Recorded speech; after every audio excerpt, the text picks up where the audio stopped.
Ahead of the 20th National Congress of the Chinese Communist Party, TVBS commentator Wenchi Yu invited the former US Assistant Secretary for Indo-Pacific Security Affairs, Randall Schriver, to discuss the changing global dynamics between the US, China, and Taiwan. Randy, you've been one of the most knowledgeable US policymakers when it comes to security and the Taiwan Strait. Tell us how Taiwan factors into the current US Indo-Pacific strategy and perhaps its evolution over the last 3 decades. Taiwan is really key to the U.S. strategy, and I think its importance has been growing. Taiwan is the U.S.'s 8th largest trading partner.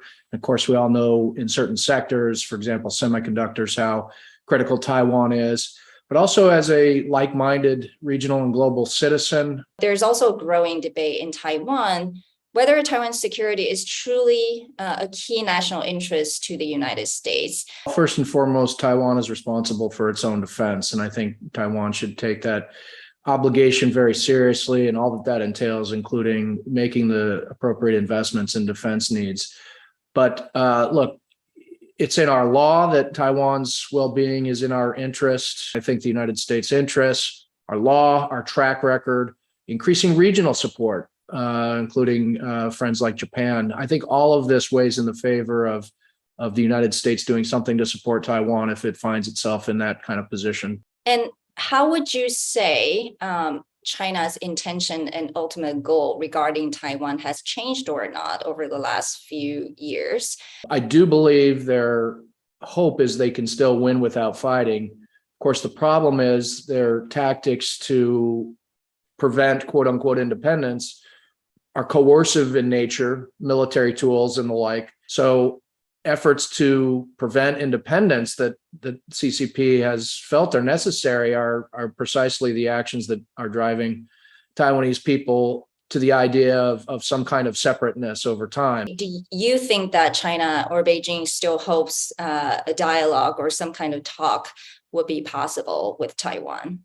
My hope is that they would find a way to talk to the duly elected governing officials and talk to Taiwan. I think very little, if no chance, that President Tsai will accept the 92 consensus. She's been very clear about that.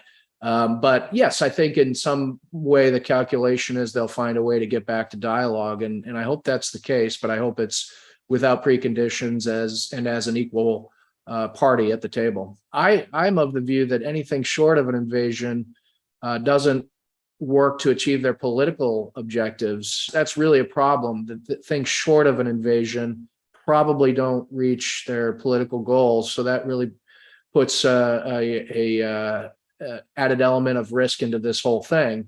Taiwan will be the center of the global supply chain for semiconductors for as far as my eyes can see. I think as we've grown to appreciate the importance of Taiwan, so have others. China's own behavior, its own assertiveness, its own strategic choices are driving a coalition of very powerful, capable, like-minded countries together. And in many ways, that involves supporting Taiwan. Even though global reliance on Taiwan's semiconductor sector may be a deterrent for China to conduct drastic measures to achieve reunification, Schriver emphasizes that making sure China knows it won't succeed militarily in the case of an invasion is still incredibly important. TVBS English News.